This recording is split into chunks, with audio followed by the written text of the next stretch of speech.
Ay, shucks, late na ako.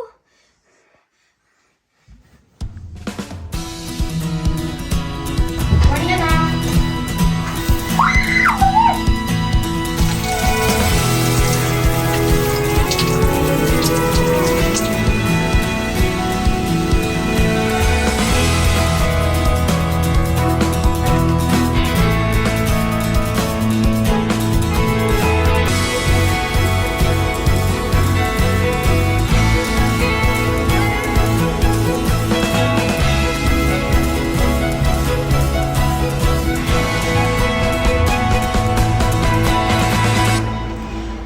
Kaya mo to, Self.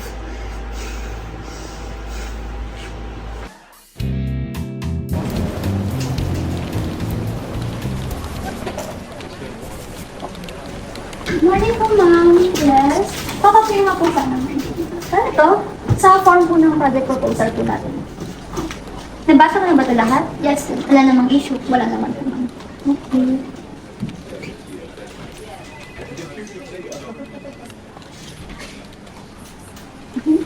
Hindi po, ma'am. Sige.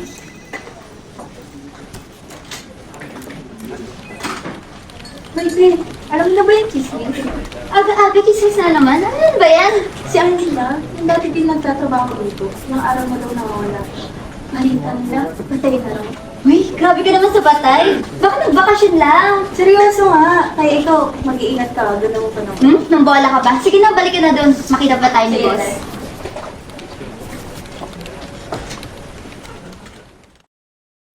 Hello, boss. Kamusta, boss? Ayos ka naman ako, Lopez. Ikaw, anong balita dyan? Balita ako, boss. Tumataas yung presyo ng produkto natin, eh. Mukhang nakakahalata na yung mga tao. Alam mo, Lopez, di lang naman basta-basta produkto yan. Illegal yan. Eh, totoo pala yung balita, boss. Alam mo, Lopez, hanggat walang nagsusumbong sa atin, walang makakaalam nito. Eh, boss, paano kung may makaalam? Anong plano natin dalawa? Lopez, di ka na baguhan sa trabaho na to. Eh di patay na rin ko lang ikaw ni Kaya. Sabi ka mo, Boss. Boss. Boss. Ito, boss. Boss. Boss. Boss. Hello, Lopez. Boss. Kailangan natin makita ngayon din.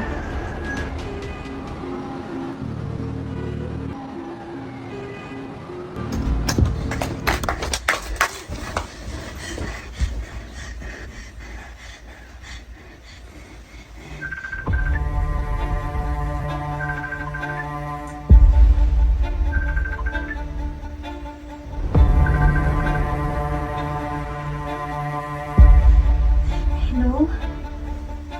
Alam mo, narinig mo, hindi mo dapat narinig. Bibigyan kita ng pera, manahimik ka lang. Hindi po ako ganun sir. Hindi po ako magbubulag-bulagan sa lahat ng ginawa niyo. Napakatama mo ang bata, okay? Isipan mo yung kung ang gagawin mo. Pag di ka sumunod sa usapan, hindi ka lalagyan ka.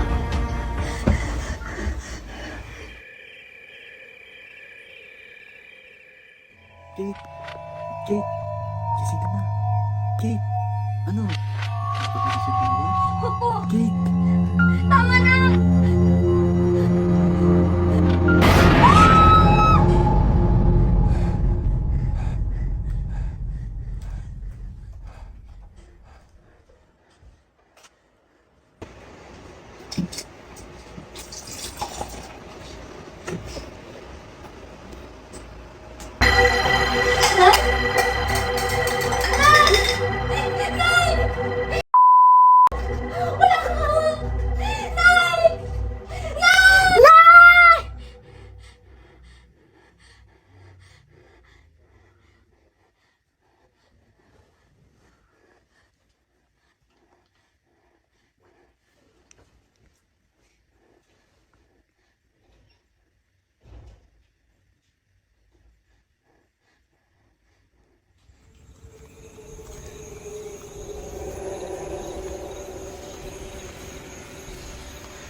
O ano, Kate?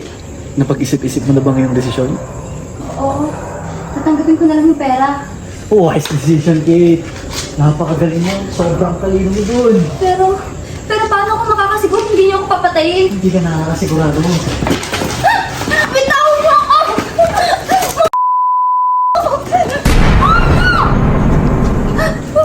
Parang makakula. Di ba kasi walang pera? Pera, wag lang yan.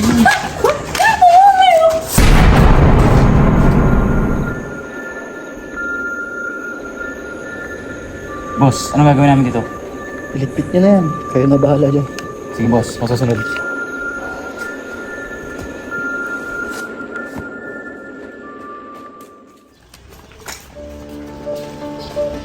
Sir! Ito po, meron ako. May gusto ko nangyari sa kanya. Ma'am, kalaka po siya. May ba alam yung hingin niya?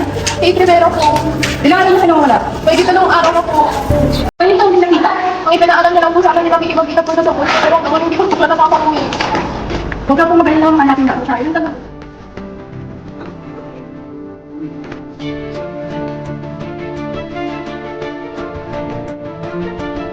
Kumalang po ito? Hindi po. Alam niyo, totoo. Hindi ako natago. Pinatahimik nila ako. Tatlong taong may kagagawa nito ay walang iba kundi si Fernando Salazar, ang may-ari ng Teddy Heavy Court. Patay na nilang ginagamit ng kumpanya bilang franchise ng droga. Ang mga teddy bear na binabenta nila, may tinatagong droga sa loob ng mga ito.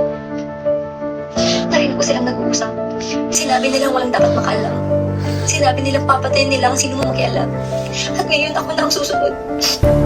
Bibigyan nila ako ng pera para manahimik. Pero hindi ko yung tatanggapin. Hindi ko kaya kubuhay na maging tumigil. Kung wala na ako sa oras mapanood niyo to, gusto ko malaman niyo na pinigil kong lumaban.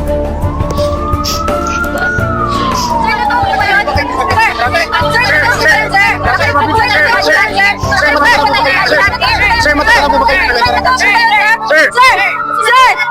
Sir! Po ba yun?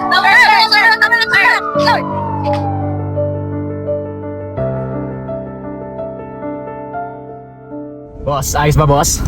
Napakagaling mo talaga, Mr. Lopez. And salute din sa'yo. Pamakala. Tuloy pa rin ang business natin, boss.